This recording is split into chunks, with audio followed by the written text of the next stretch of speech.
मैंने कई बार कहा है कि जब भी कोई मौलवी आपसे कोई बात कहे तो उसकी तहकीक करें, वो देखें कि उसमें कोई वजन है क्या नहीं, कोई लॉजिकल बात है क्या नहीं। मौलवी ने आपसे कहा कि भाई ये यूट्यूब पर वीडियो क्यों बना रहे हैं, इनसे सवाल करो, आपने सवाल कर दिया कि भाई ये भी तो बिदअत हुआ। आपने ये नहीं देखा कि मौलवी तो खुद यूट्यूब पे वीडियो बना रहा है, तो उससे सवाल करा आपने कि ये बिदअत तो नहीं है। मैंने टेलीविजन पे भी, और मुझे 40 साल हो गए इनको चैलेंज करते हुए, बिदअत की तारीफ लिखो, बिदअत किसको कहते हैं कागज पे लिखो, नीचे साइन करो, दस्तखत करो, मोहर लगाओ और वादा करो कि उससे नहीं फिरोगे। उसी तारीफ से तुमको बिदअती साबित ना किया तो कहना। आज तक सामने आए क्योंकि हेर फेर इनका पुराना काम, मर्दे मैदान तो ये बनते। अस्सलामु अलैकुम वरहमतुल्लाहि वबरकातुह। कबीर शेख सवाल कर रहे हैं, सलमान भाई आप हर काम को बिदअत बिदअत कहते हैं, तो जरा ये बताएं कि क्या आपका यूट्यूब पर वीडियोस बनाना बिदअत नहीं, क्या कुरान हदीस में हमें इसका कोई सबूत मिलता है, तो इस बारे में आपका क्या कहना है। देखिए मेरे भाई, सबसे पहली बात तो ये जान लें कि मैंने कभी भी ये नहीं कहा कि हर काम करना बिदअत है। जो आपने मेरे ऊपर इल्जाम लगा दिया कि आप हर काम को बिदअत बिदअत कहते हैं, मैंने जब भी बिदअत के ऊपर बात करी है तो अपनी वीडियोस के अंदर प्रॉपर डेफिनेशन बताइए बिदअत की, कि बिदअत कहते किसको हैं, और खुद से नहीं बताई कि खुद से मैंने कोई डेफिनेशन इजाद कर दी हो। वो डेफिनेशन बताइए बाकायदा जो आप सल्लल्लाहु अलैहि वसल्लम हमें देकर गए। और वो डेफिनेशन क्या है कि दीन के अंदर हर वो नया काम जो आप दीन समझकर दाखिल करें, सवाब के नीयत से करें, वो काम करना बिदअत है, जिसका सबूत हमें कुरान में ना मिलता हो, हदीस में ना मिलता हो, या सहाबा किराम के दौर में ना मिलता हो। ठीक है, तो उस अमल को बिदअत कहते हैं जो नया आप दाखिल करें। हर काम नहीं, हर नया काम बिदअत है दीन के अंदर।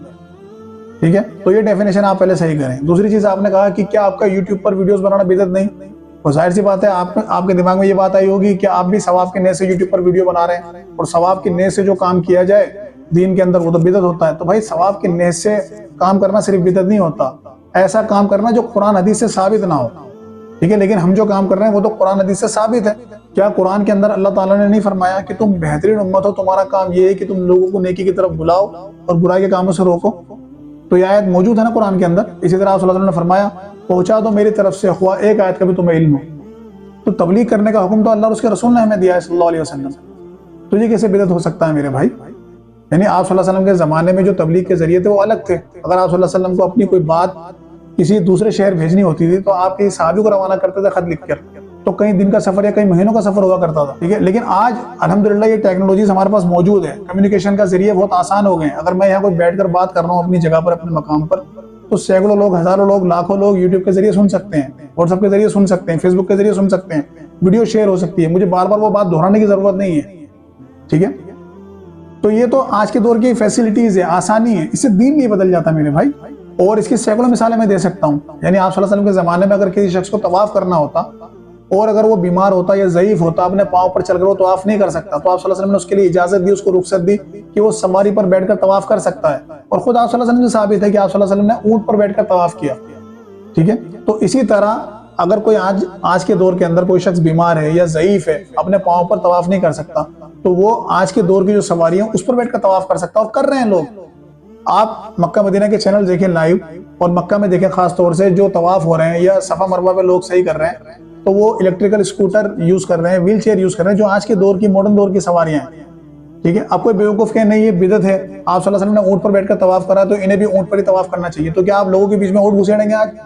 उस जमाने में तो ये आम बात थी, वो सवारी यही थी। वहां कोई एक आदमी ऊंट पर नहीं कर रहा था तवाफ। जो बीमार होंगे या बूढ़े होंगे वो ऊंट का इस्तेमाल करते थे, तो वो नॉर्मल था। लेकिन आज के दौर के अंदर जब सवारी इलेक्ट्रिकल हमारे पास मौजूद है, तो क्या वहां ऊंट लेकर आएंगे? तो ये तो बिल्कुल बेवकूफ वाली बात है।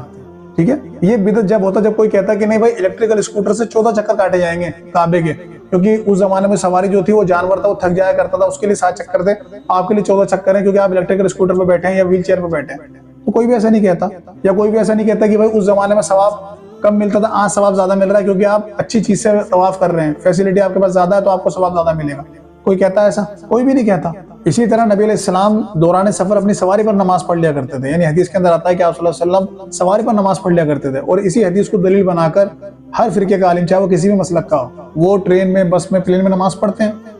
कोई भी ये नहीं कहता कि नहीं आप सल्लल्लाहु अलैहि वसल्लम ने क्योंकि खच्चर पे या ऊंट पर नमाज पढ़ी तो हम भी उस पर ही पढ़ेंगे, हम बस में, ट्रेन में नहीं पढ़ेंगे क्योंकि आप सल्लल्लाहु अलैहि वसल्लम साबित नहीं है। कोई भी ये नहीं कहता, क्योंकि उनमें अकल है, वो बेवकूफ नहीं है कि ऐसी बात करें इसे बिदअत कहें। वो कहते हैं भाई आप सल्लल्लाहु अलैहि वसल्लम ने सवारी पर नमाज पढ़ी है, सफर के दौरान बात खत्म हो गई। आप सल्लल्लाहु अलैहि वसल्लम की दौर की सवारी अलग थी, आज के दौर की सवारी अलग है। मेन मसला ये है कि हुक्म हमें मिल गया कि सवारी पर नमाज जायज, ठीक है, बात खत्म हो गई।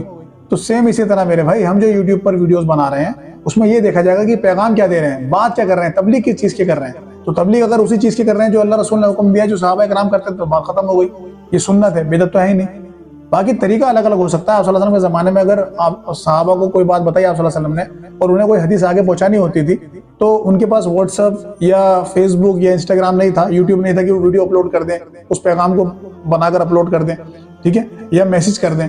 तो उनके पास ये था कि वो जाकर बताया करते थे। हमारे पास टेक्नोलॉजी मौजूद है, हम आप सल्लल्लाहु अलैहि वसल्लम की हदीस अगर यूट्यूब पर अपलोड कर रहे हैं, बयान कर रहे हैं, तो वो लाखों लोगों के पास ऐसी पहुंच सकती है। हमें उनके घर जाने की जरूरत नहीं, बताने की जरूरत नहीं है।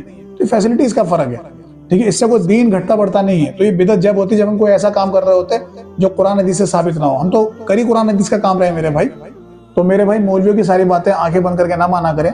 मैंने कई बार कहा है कि जब भी कोई मौलवी आपसे कोई बात कहे तो उसकी तहकीक करें, वो देखें कि उसमें कोई वजन है क्या नहीं, कोई लॉजिकल बात है क्या नहीं। मौलवी ने आपसे कहा कि भाई ये यूट्यूब पर वीडियो क्यों बना रहे हैं, इनसे सवाल करो, आपने सवाल कर दिया कि भाई ये भी तो बिदअत हुआ। आपने ये नहीं देखा कि मौलवी तो खुद यूट्यूब पे वीडियो बना रहा है, तो उससे सवाल करा आपने कि ये बिदअत क्यों नहीं है, ठीक है। तो उम्मीद करता हूँ कि आपको आपके सवाल का जवाब मिल गया होगा। यूट्यूब पर वीडियो बनाना बिदअत नहीं है। बिदअत जब होता है जब हम कोई ऐसी बात कर रहे होते जो कुरान हदीस से ना मिलती, या हम कोई तालीम आप सल्लल्लाहु अलैहि वसल्लम की घटा बढ़ा देते हैं, ठीक है, या हम कोई ऐसा काम कर रहे होते जो शरीयत के खिलाफ होता है। तो हम तो कोई भी ऐसा काम नहीं कर रहे हैं। हम तो आपको खुद वो बातें बता रहे हैं जो शरीयत के अंदर हैं, जो कुरान हदीस के अंदर है, ठीक है। तो अल्लाह ताला से दुआ है कि हम हक बात कहने, सुनने और अमल करने की तौफीक अता फरमाए। आमीन। व आखिरु दावाना अनिल हम्दुलिल्लाहि रब्बिल आलमीन।